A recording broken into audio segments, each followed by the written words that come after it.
Sziasztok! Ez itt a Tudod a lényeget 2025. január 22-én. A mai nap Vince és Artur névnapja van, a héten pedig köszönhetjük Zelmákat, Rajmondokat, Emerenciákat, Emeséket, Timótokat, Ferenceket, Pálokat, Henrikeket, Vandákat, Paulákat, Timoteuszokat, Angélákat, Angelikákat, Károlyokat, Karolákat és Tamásokat.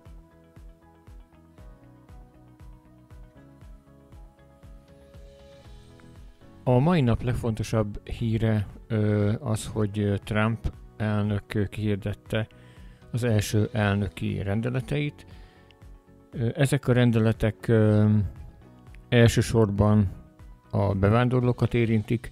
A legfontosabb és számomra a legérdekesebb az, hogy mint tudjátok, az amerikai alkotmány szerint minden gyermek, aki az Egyesült Államok területén születik, függetlenül attól, hogy milyen nemzetiségek a szülei, amerikai állampolgárnak minősül, és Trump elnök egy rendelettel azt a rendeletet hozta, hogy az illegális bevándorlók gyermekeire nem vonatkozik ez a kitétel. Ezzel kapcsolatban már sok államügyész jelezte, hogy meg fogják támadni ezt a legfelsőbb bíróságon. Ugye Amerikában hiába van elnöki rendszer, ez nem azt jelenti, hogy az elnök gyakorlatilag bármit, bármikor megtehet, hanem hogyha például ilyen alkotmányossági aggályai vannak bizonyos ügyészeknek, akkor ezt meg lehet támadni ezen a legfelsőbb bíróságon, és az alkotmány szerint, hogyha ez az alkotmányba ütközik, akkor ezt nem fogják tovább engedni. Trump elnök első napjával, illetve hát a beiktatásával még az volt egy nagyon feltűnő és érdekes esemény, hogy nagyon sok cégvezető és dollármilliárdos vett részt a beiktatáson, illetve Trump elnök első úgymond nyilvános, sajtónyilvános napján, ami azért érdekes, mert talán ez egy olyan új korszak kezdete, ahol nagyon nyíltan felvállalják ezek a cégek azt, hogy a politikában is aktív szerepet fognak, illetve szeretnének játszani. Nyilván ez korábban is így volt, de talán most az első olyan alkalom, ahol ez ennyire nyíltan megtörténik. Többek között ugye tudjuk azt, hogy Elon Musk ugye a Tesla és a SpaceX vezérigazgatója, hát főtulajdonosa is, már ugye régóta Trump elnök támogatója, ugye a kampányát is rengeteg pénzzel támogatta, és ugye mellé korábban is csatlakoztak már republikánus párti cégvezetők, illetve cégek.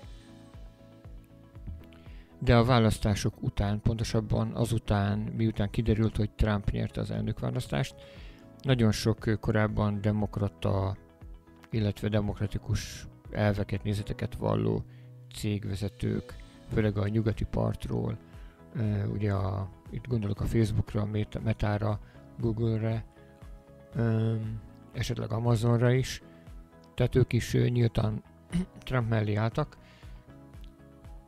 együtt mutatkoztak, nyilván sokat tárgyaltak már az elmúlt hónapokban is, tehát ez egy számomra ez egy nagyon érdekes fejlemény, hogy ennyire nyíltan összefonódik most már a politika és a gazdaság, és hát ezek az emberek gyakorlatilag a világ, a nyugati világ leggazdagabb emberei gyakorlatilag kivétel nélkül ott voltak. Akiket láttam, ugye a Larry Ellison volt az Oracle-től, Mark Zuckerberg a Metától, ott volt Jeff Bezos az Amazontól, ott voltak a Google vezetői, most ugye Alphabetnek hívják a céget, tehát sok gyógyszergyárnak a vezetőjét láttam. Tehát ez egy nagyon-nagyon érdekes kísérlet lesz, és én is kíváncsian várom, hogy a mindennapokban ez majd hogy fog begyűrűzni. Egyrészt így elsőre látok ennek jó oldalát is abból a szempontból, hogy ugye Elon Musk egy új, hogy nevezzük minisztériumnak, így magyar terminus szerint lesz a vezetője, amelynek a feladata gyakorlatilag az állam hatékonyságának a növelése lesz. Azt azért mindannyian tudjuk, hogy nagyon kevés kivétellel. Ugye az állam általában nem a leghatékonyabban működik, és ebből a szempontból egy profitorientált cég vezetői, illetve menedzserei, hogyha ilyen feladatokat kapnak, akkor valószínű, hogy hatékonyabbá, gyorsabbá, ügyfél elégedettebbé fogják tenni ezeket a szolgáltatásokat. Nyilván ez majd például szolgálhat a jövőben más országok számára is, tehát ez ebből a szempontból egy olyan fejlemény, hogy lássuk, hogy ez hogy fog történni, és hogy fog majd elsülni. Másrészt, ami nekem probléma és nagy kérdés, hogy vajon a politikából mennyire fog így hiányozni a társadalmi érzékenység, a szociális érzékenység. Én ezen majd fogunk beszélgetni erről podcastban hétvégén, vagy a következő hétvégén. Én itt azért látok ebben nagy kockázatokat. Nem lehet nyilván minden állami feladatot profitorientáltá tenni, vagy olyan hatékonyságúvá, ami a szociális érzékenységet egy bizonyos szinten át csökkenti. Most, hogy hol van ez a határ, nyilván ez ki fog majd derülni, hogy mi a tűrőképessége egy társadalomnak, de az biztos, hogy ez egy hatalmas változás, egy hatalmas kísérlet, és kíváncsian várom, hogy ez hogy zajlik majd le. A következő fontos terület, amit Trump tegnap érintett, az a belső égésű motorokkal, illetve maga az, ha globálisabban gondolkodunk, az olajjal kapcsolatos rendelkezések. Újra engedélyezte Alaszkában, illetve más területeken olyan eljárások újraindítását, amelyet ugye korábban betiltotta a Biden kormányzat, és emellett ide kapcsolódik, hogy az elektromos autókkal kapcsolatos kedvezményeket is megszünteti. Ez milyen hatással lehet igazából ez a világra? Egyrészt ugye Európa sokkal zöldebb, mint az Egyesült Államok. Ez elsősorban a mindennapokban onnan látszik, hogy nem tudom mennyire figyeltétek, de mostanában nagyon kevés kis autót lehet kapni. Tehát rengeteg SUV van, mini terepjárók, hatalmasak az autók, viszont hiányoznak a jó minőségű kisebb autók. És ennek az az oka, hogy ugye az Európai Unió ugye bevezette a szén-dioxid kvótát ugye autógyáranként is.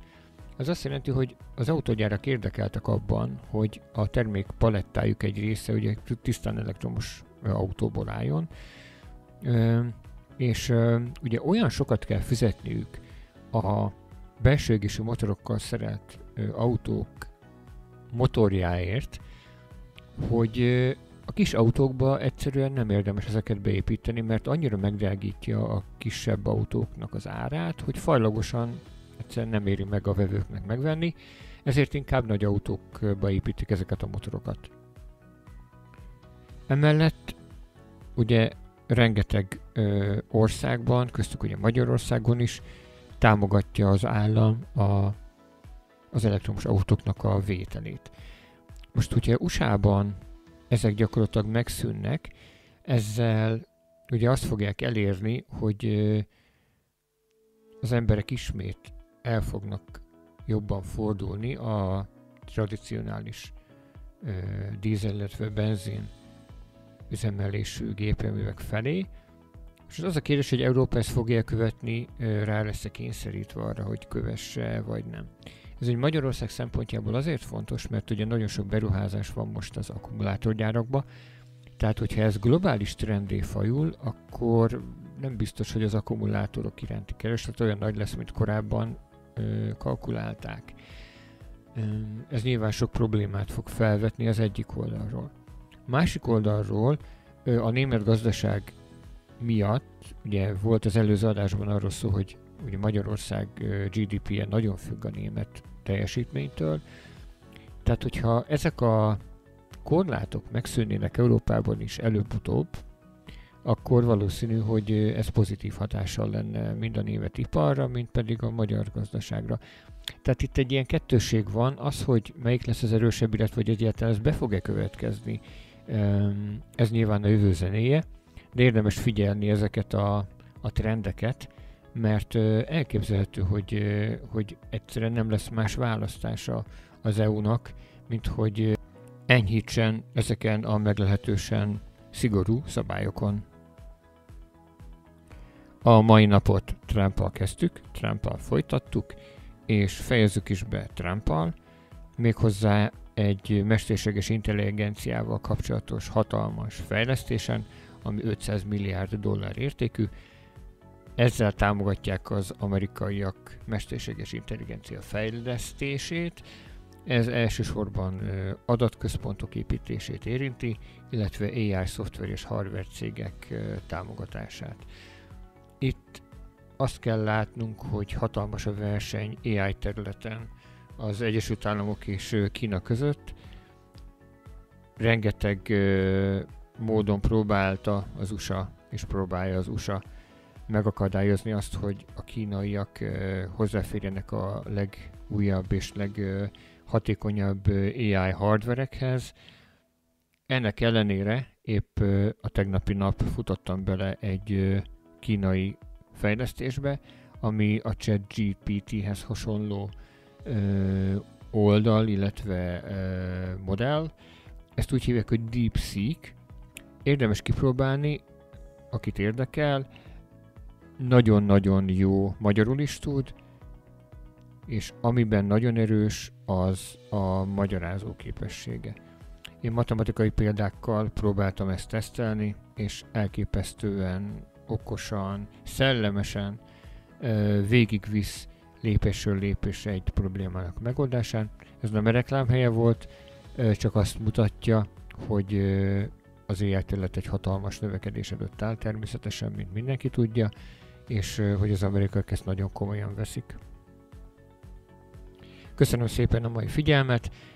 Ma csak Trumpról volt szó, de azt gondolom, hogy egy hatalmas jelentőségű 4 év elé nézünk, sok kísérlettel. Érdemes ezzel komolyabban foglalkozni, a saját szempontunkból is átgondolni ezeket a változásokat, mert előbb-utóbb ezek, hiába van messze Amerika, be fognak gyűrűzni a mindennapjainkba.